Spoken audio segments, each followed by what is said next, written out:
Section 16 of the Malawi Constitution states that every person has the right to life, but this constitutional right cannot be respected if the citizens have no access to good health care.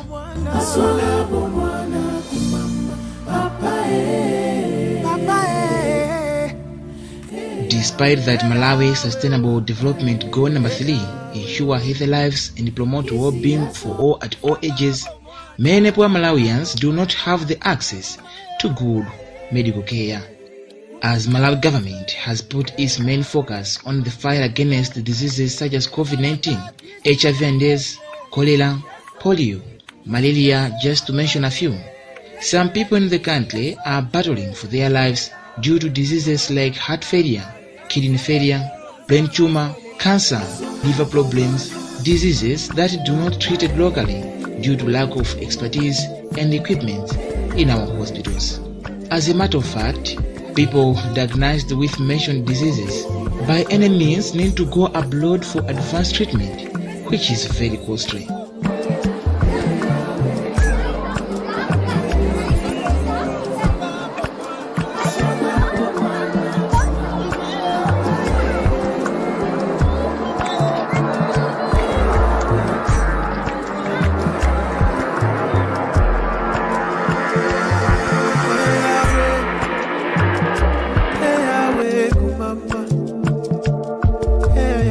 For many years now, the majority of people who manage to go abroad for medication are those who are well-to-do, politicians and celebrities, while the poor struggle and others are just dying like wild animals.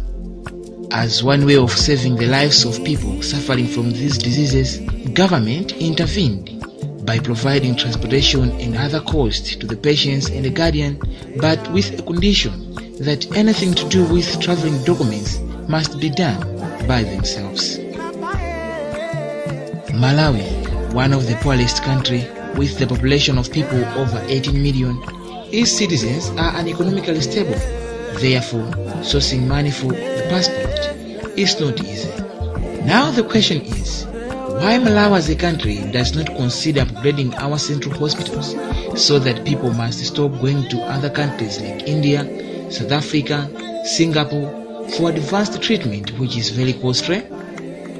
The latest World Health Report published in 2020 shows that only in Malawi, one of the heart diseases called coronary heart disease claimed the lives of 4,929, while liver disease claimed 3,259 lives and 12,454 people died of cancer.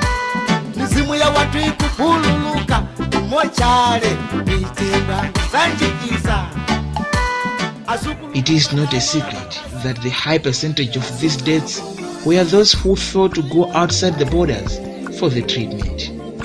The story of Hamidin Konde, a 7-year-old boy from Chiladzuru district, traditional Authority Koswe, tells us how the patients having these diseases suffer when they want to access the health care.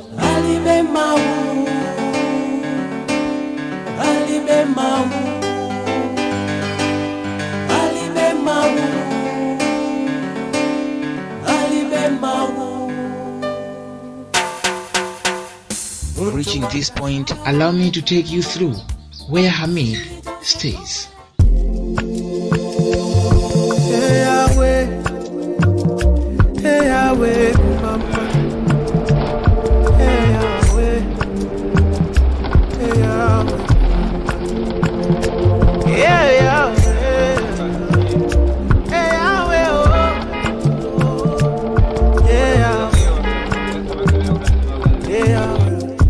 We are in Kwamba village, traditional Authority of Chiladzuru district, and this is Hamid, while the other one is his mother.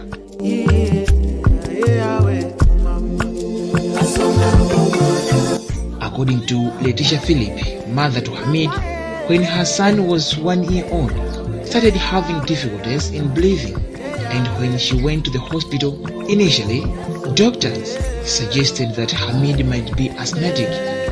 As for several diagnoses, results were coming negative, and a year later, that's when doctors told the mother that Hamid has a solid heart.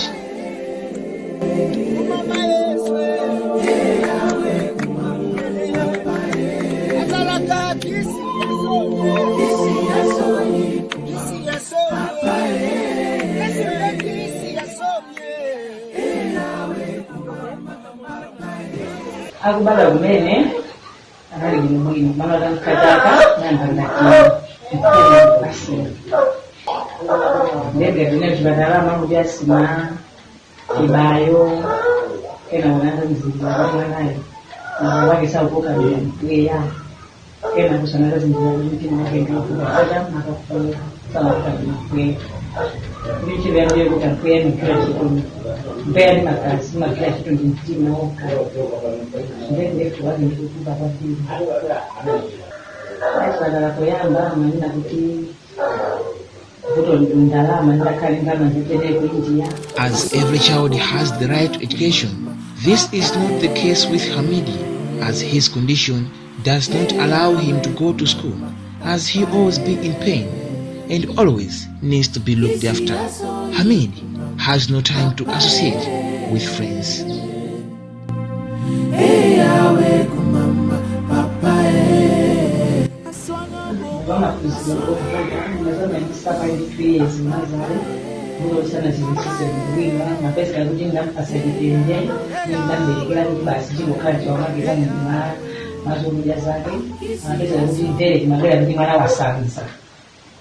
Ndi mada wasanga mwe mada tina mwele kwa vitatu kama vile leo kubadilika kumweko ndio ndi mangine ndio kwa ndio maana badilika kwa dadani kama mangine ndio kwa hiyo kama kama kile kwa chini ndio na mwe wake kwa banda imeo sasa kaenda kujisoka kama ngidie kuna ngana kile kusukule vile ni kali na kali kwa mwiko.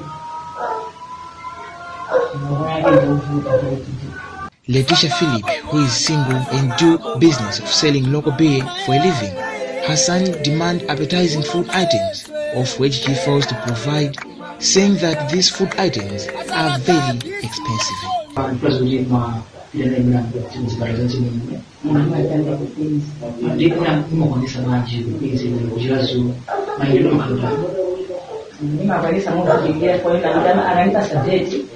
Lima konya tete kwa transport ndio.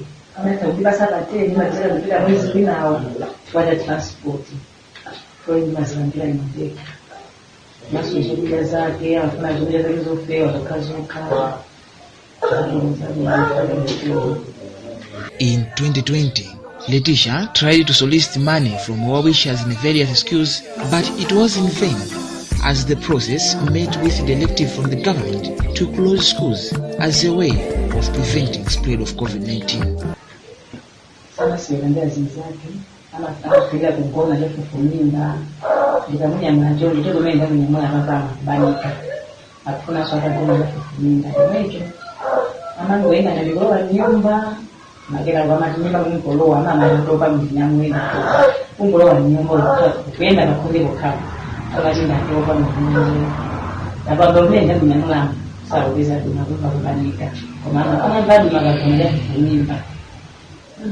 Letitia, mother to Hamid, has been surprised with what happens when she goes to the hospital with her son, as some parents having children with similar conditions like Hamid were advised by doctors on what they can do to get the medication, while Dr. Letitia was not the case. This prompted her one day to ask one of the doctors, who told her that the lungs of the son have also been damaged. Since the lungs are now mature, it is even difficult in India to do the surgery.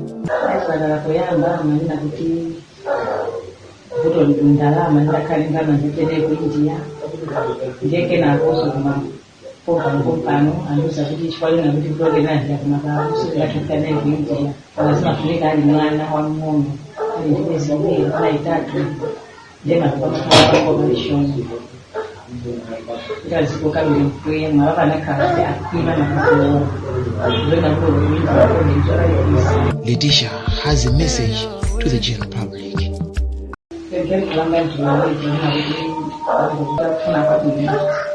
amene angathandizira ya transport mbali yazo kuweza manani ndikoteka andithandiza.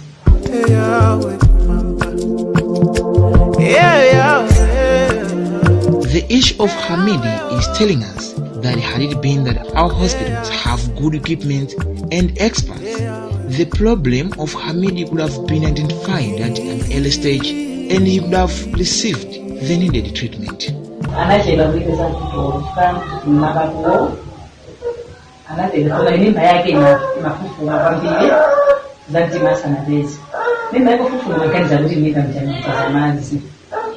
Amaisa kuboba ndizo nakuona masisana kabisa natuka ndekho nduka kwamanzi akaka bangaso sikali kawira nakuti abato mwana ndi mabako wake sakubuka bimutani papeya mayo makaza kuti wati ndi bamwe mazaza manzi ngale sakuboba sana tu bamazaza masiya kuti asiye simanzi abena bafunga yindi maka ena ngabona nakuti mababa sakuti abasaso tu anti kuti ubube nayo bali kumpira kilo kamba ditima hilo zonse zakalala kutima ukhaku kilo mimi nazosoni kuti anabala nawo lamababulo omacha banaki babigeza amakazi kuti ngimba mangazamanzi anabakati sokuti windi take sizukira n'ekipe ndaga kutenga makazi ugeza kibinda besa bitukira bimini chiti ndana kanga zamali ananga chichi kandidani nenda sisigaikani yokuba kana besa kuma kafake sabia chichi wena mwayi mwalimo wasindisiri mkolo ona umakala utana mmene kumomera akapamu watu makawuvuka so nakhala basi nakhala nikawa.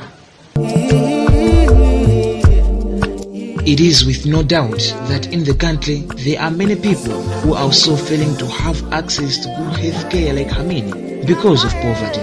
Health expert Professor Adamson Mola from the Kamuzu University of Health Science says the number of people need leaflets is big comparing the money allocated to the foreign leaflets.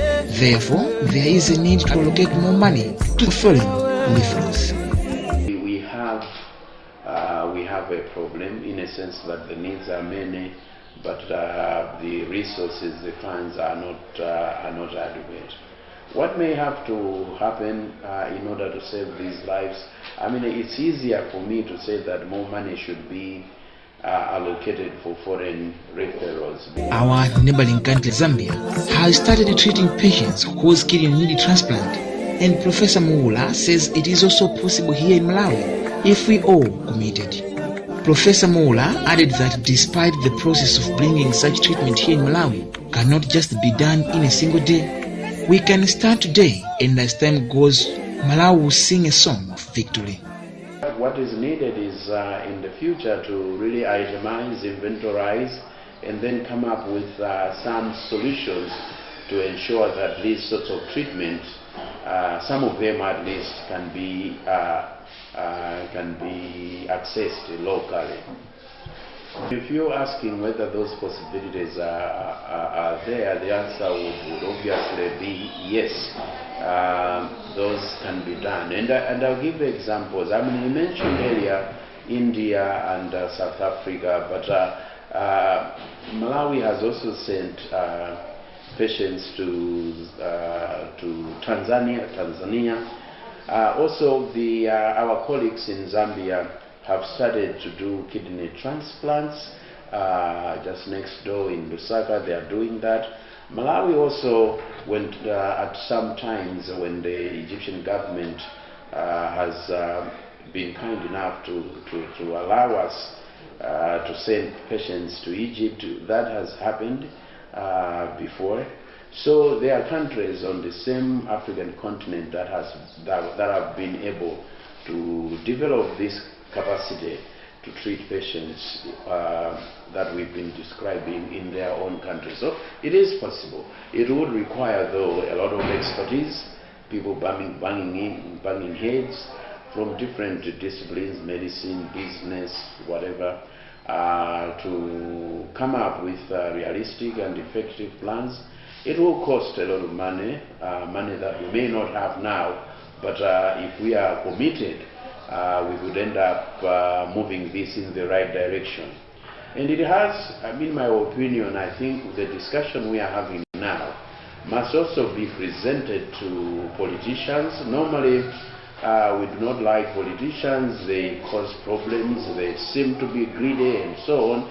But, the very few things can be done without the involvement of politicians. So we need to also impress the politicians. They've got the means to move things, to move forward. So politicians, non-governmental organizations, civil society organizations, they need to pressure government, because government also many times is unable to do things, even when they know that the things that need to be done will be for the benefit of all of us. So civil society NGOs, private citizens, we need to impress on our government so that that sort of conversation starts in earnest, and then decisions are made, resources are allocated, and then in the next few years we have some of these services even in our own country.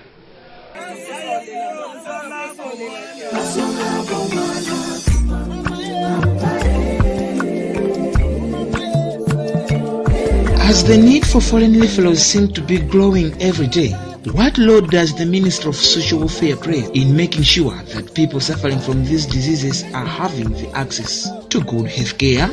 Fred Smaka is the Public Relations Officer for the Ministry. For us, any issue of health concern, we only refer to Ministry of Health. We don't have any mandate to deal with issues of health. But from the welfare side, if somebody comes to us, it's just a matter of referring them to the Minister of Health, who are mandated to deal with the health issues. And in the Ministry of Health, they have a department or a section which deals with referral cases outside the country, whether it's in India, whether it's UK. It's them, they have the list of the people whom they want to send to hospitals outside the country. So we don't have anything to do with that to prioritize or to prescribe that somebody should go to India. That is not our mandate. We can only refer somebody to Minister of Health, and the Minister of Health is the one which is mandated to handle that.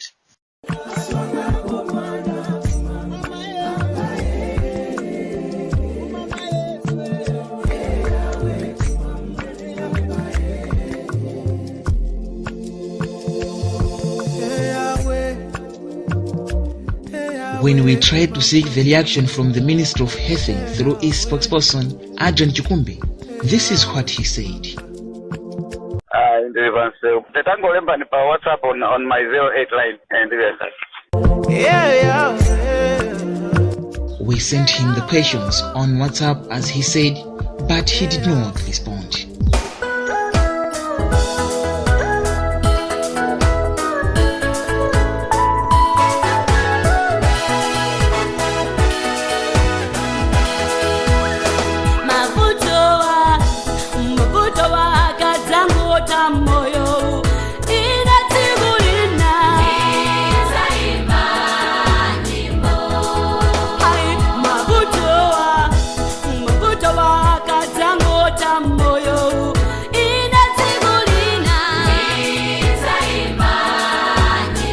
The well-known gospel musician Princess Chiladzuru, who once struggled with a heart disease, saying having the disease that does not treated in the country, it is a challenge to many poor Malawians.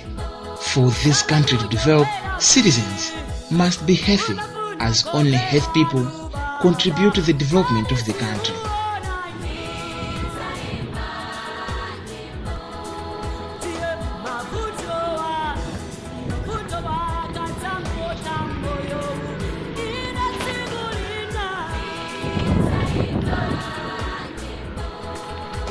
Sustainable Development Goal number 3 will remain a dream if Malawi as a country will not consider improving the standards of our local hospitals to reduce the challenges that people face when they want to get advanced treatment outside the country. While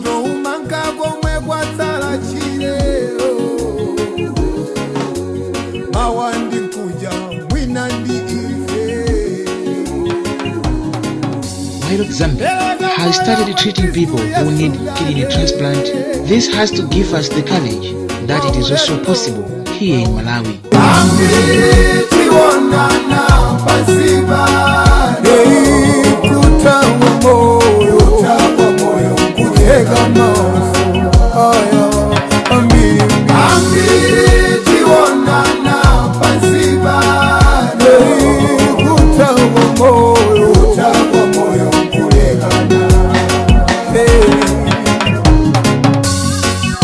If we all join hands in ending corruption and make the proper use of the money that country gets through the collection of tax, loans and money from the donors, it is very easy for Malawi to improve the standards of our hospitals so that other health services must be accessed locally. If countries that provide these services asked on how they began, you'll find that it was not easy. It took the courage and commitment of the leaders and the citizenry at large.